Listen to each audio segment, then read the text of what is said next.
రేపు లోక్సభలో జమిలీ బిల్లుకు అవకాశం ఉన్నట్టు తెలుస్తుంది.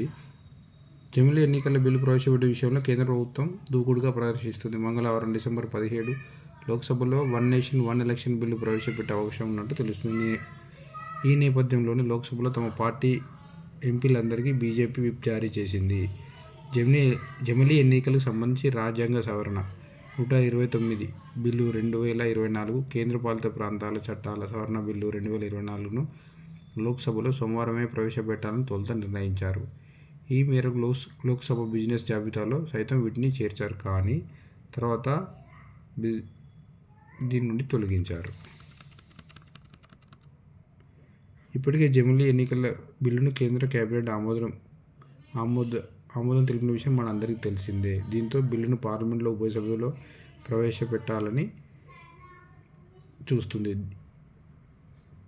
దీంతో మనకు జమిలీ ఎన్నికల బిల్లును ప్రవేశపెట్టగానే చర్చ కోసం జాయింట్ పార్లమెంటరీ కమిటీకి రిఫర్ చేయాల్సిందిగా విపక్షాలు పట్టుపట్టే అవకాశం ఉన్నందున దీంతో స్పీకర్ జమిలీ ఎన్నికల బిల్లును జేపీసీకి పంపే అవకాశాలు ఎక్కువగా ఉన్నాయి.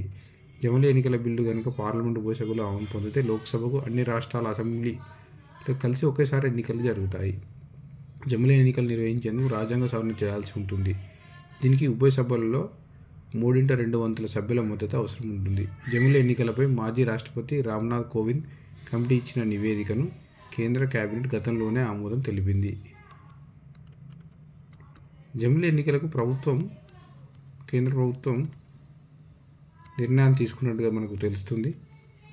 జమిలీ ఎన్నికలు కనుక రాజ్యాంగ సవరణ పొంది ఆమోదం జరిగితే మనకి రాష్ట్రానికి సంబంధించిన ఎలక్షన్లు, కేంద్రానికి సంబంధించిన ఎలక్షన్లు ఒకేసారి నిర్వహించబడతాయి. ఇలాంటి న్యూస్ కోసం మా ఛానల్ని సబ్స్క్రైబ్ చేసుకోండి, షేర్ చేయండి. మొత్తం